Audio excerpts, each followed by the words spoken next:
Shall we begin? Shall we begin? Y'all already know the rules. When you come in my house, take off your shoes. Let's violate that like button.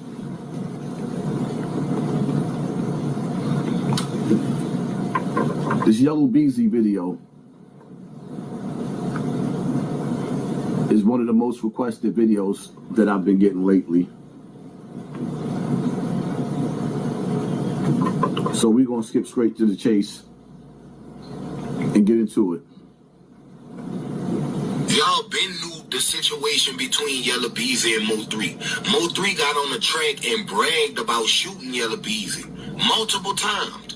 Bragged about killing Trap Boy Freddie homeboys multiple times. So I understand his mom and friends want justice for him, but let's call a spade a spade. These was two street niggas beefing, amen? It all started when Yella Beezy got Roy Lee knocked off. Now why he did that, I don't know. Dude was a whole comedian, but allegedly Yella Beezy had enough of this man and got him killed. Mo 3 was not having that shit because that was one of his best friends. One of his only friends in the music industry. One of his only friends in the city. So what did Mo 3 do? Catch Yella Beezy at a strip club, chase him through every light imaginable, and shot the fuck out him on the highway. Yella Beezy, being way smarter than Mo 3, came back and got Mo 3 friend killed named Lil Bubba. The murder of Lil Bubba was publicized and shown all on TV because it was mafia style, so they knew then hits was being ordered in Dallas. After that, they put Mo 3 back against the wall, and he had to show that he was out here gorilla status. So he started stepping on shit, robbing shit, shooting shit, bragging about it. 3 was a whole villain. Trap Boy and Yella Beezy could not take it, so as a result,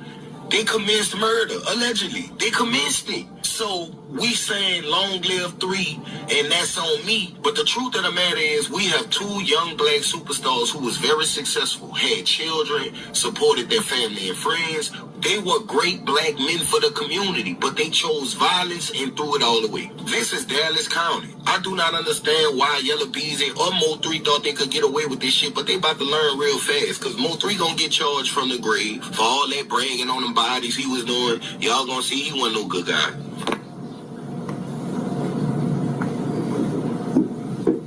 Now, I let him explain that because I don't really know all of the details of what these niggas was doing in the street where they from. But what I do know is that Beezy is in jail because his hitman told. His hired help told. Now,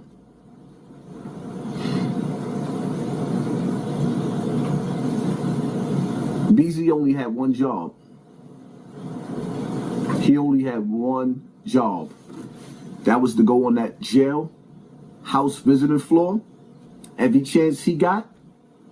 That was to make sure that the nigga that did the hit stayed with commissary, made sure his family stayed right, and made sure he stayed with a female going to see him on that jail floor.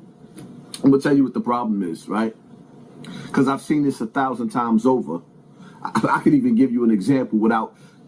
I know some dudes that somebody went down for a body for them. They wasn't sending no commissary. They sitting in jail watching Instagram, seeing dudes copping new cars and living their best life. When somebody goes to jail for you, all they have is time on their hand.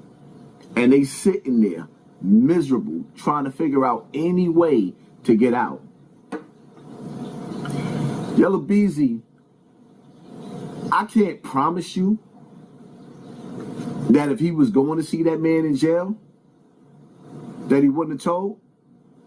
But I can say 9 times out of 10, when you start letting a nigga in jail start feeling neglected, and you leave him for dead, he has nothing to lose.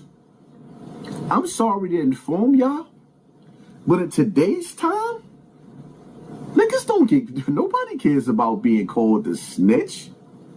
On top of the fact that if you take it back to the beginning of the game, Most of those kingpins told. You know why? Because it's not normal to sit in a cell and rot until you die. It's not normal. It's not normal. So when dudes be sitting up there glorifying the streets, talking about who never ratted, the smartest dudes is the ones who rat and come home. Because dying in a cell is like being in a can, like sardines. And even in a can, after a certain amount of time, it preserves you. But at some point in some time, you're going to rot in that can. That's why when dudes be sitting up there trying to trick me out of my freedom, that nigga don't be coming outside. I've been outside my whole life. And not only have I been outside my whole life, I don't watch niggas around me go to jail and do 10 and 20 and 30-year bids and come back home. And running back to the same streets that took them from their family. Heal up, wheel up, bring it back, come rewind. I've seen dudes do 10, 20, 30 years in jail.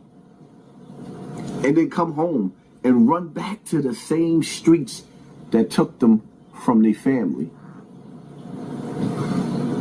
See, life is people, places, and things. I've never seen a nigga who was so tough. He was so tough that he couldn't get his TV turned off. I've never met him. The graveyard is filled with the illest killers. Some of the illest killers got killed. They got their TV turned off. Snot box rocked. Hit him in the head with the... When you go outside and you on my level in life, I know because some of y'all don't like to admit that I am a celebrity, whether you like it or not, and people recognize me all over the world. So when you going outside and you got your niggas around you, one traffic stop with an illegal gun, of course, niggas, how many years in jail? Just to go stand on the same street corners that you've been standing on most of your life?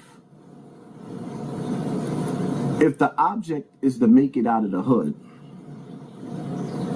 why do people taunt you to come back after you made it out? To see if you could slip up one more time and die?